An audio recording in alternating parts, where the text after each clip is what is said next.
चलिए एक बिल का क्वेश्चन करते हैं। क्वेश्चन को पढ़ लीजिए। क्वेश्चन क्या कह रहा है? बोलता है कि ए जो है वो सामान खरीद रहा है 6200 का बी से,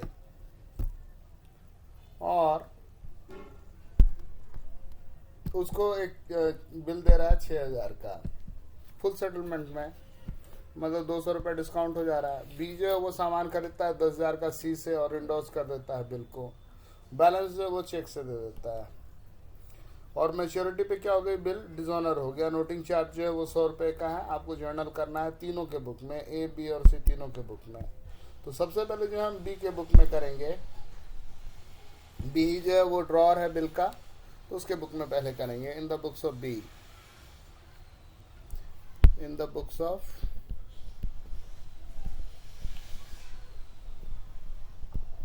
बी।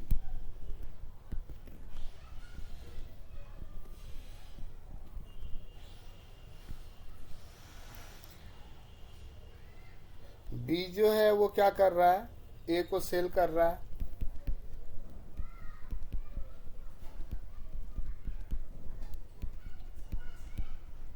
सेल कर रहा है 6200 रुपये का।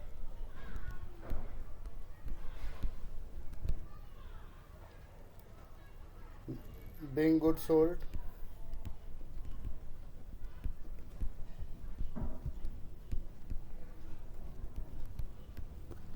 अब क्या हो रहा है, उसका बिल आ रहा है और डिस्काउंट दे रहा है। D R account, D R discount allowed, D are.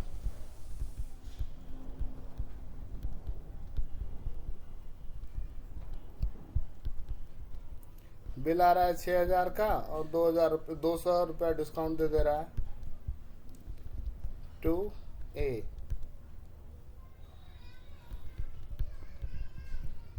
और ए के साथ 6200 रुपये का निबट जा रहा है मामला।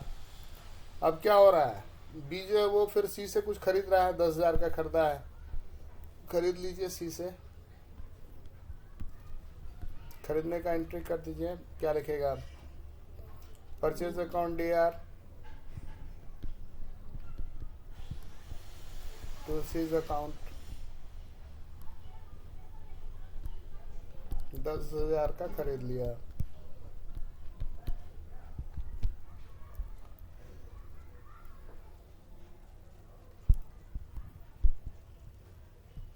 being goods purchased from C, being goods purchased from C।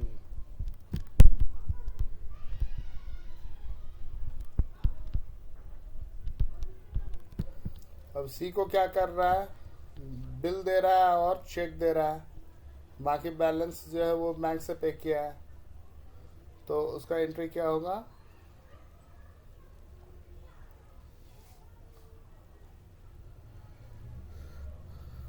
Seize account D R to, D R दे रहा है उसको, और टू बाकी पैसा वो बैंक से दे रहा है टू बैंक अकाउंट। बिल तो 6000 का दे रहा है, 4000 जो है वो बैंक से दे रहा है, और 10,000 का सेटल हो रहा है। लेकिन इसमें क्या प्रॉब्लम है कि ये बिल जो है इसका पेमेंट तो हो नहीं रहा है, बिल टाइम पे पिट रहा है।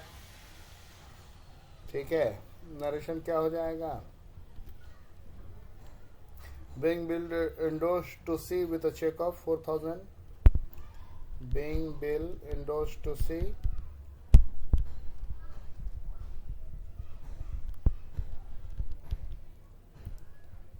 with a check of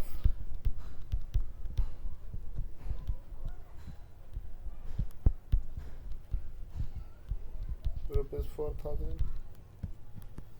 अब क्या हो रहा है, समय पर बिल का पेमेंट नहीं हो रहा है, बिल पिट रहा है। बिल पिट रहा है तो क्या होगा, जिस दिन बिल पिटेगा उस दिन क्या करेगा, ए को हम फिर से पकड़ लेंगे क्योंकि ए से ही बिल आया है, एज अकाउंट डी आर।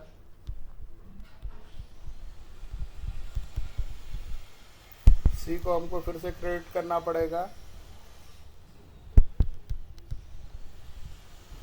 और जो डिस्काउंट है जब बिल का पेमेंट ही नहीं हुआ तो फिर डिस्काउंट का क्या बात है, डिस्काउंट तो देंगे नहीं। तब ए को 6300 रुपये से पकड़ लेंगे, सी जो है वो 6000 का बिल और 100 रुपया एक्स्ट्रा जो नोटिंग भरेगा। नोटिंग चार्ज क्वेश्चन में आपने देखा ना, क्वेश्चन में कह रखा है कि 100 रुपया नोटिंग चार्ज देना है। और ये जो डिस्काउंट दिया था उसको फिर से पलटेंगे तो डिस्काउंट 200। ये हमने बी के बुक में कर दिया है सारा एंट्री।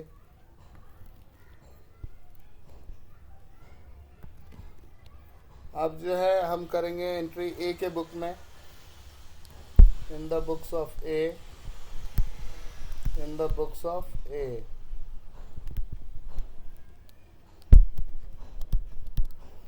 ए जो है वो क्या लिखेगा, वो लिखेगा purchase account DR to B,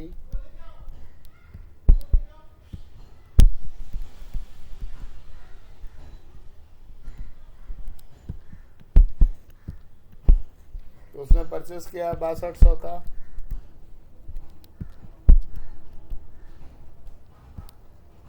being goods purchased, being goods purchased,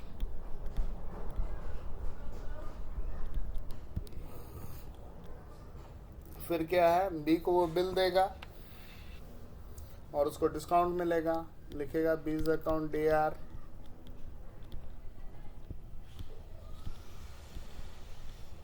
to BP और to discount received, discount received 6200 का सेटलमेंट हो रहा है, 6000 का बिल दे रहा है, 200 डिस्काउंट मिल रहा है। लेकिन ये ए जो है वो टाइम से पेमेंट तो कर नहीं रहा है, टाइम से पेमेंट नहीं कर रहा है तो नरेशन नहीं लिख रहा हूँ, तो वो क्या हो जाएगा, फिर से पेमेंट अगर नहीं कर रहा है तो क्या करेगा, BP को फिर से क्रेडिट करेगा, डेबिट करेगा और नोटिंग चार्ज जो है वो उसको भी डेबिट करेगा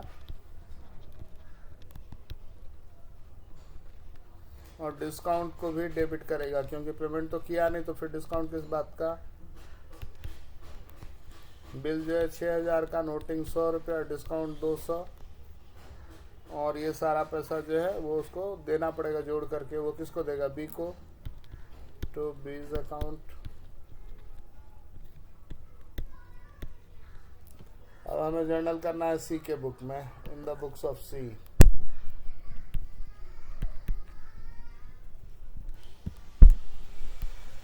तो सी क्या लिखेगा, सी लिखेगा कि हम बी को बेच रहे हैं, बीज अकाउंट DR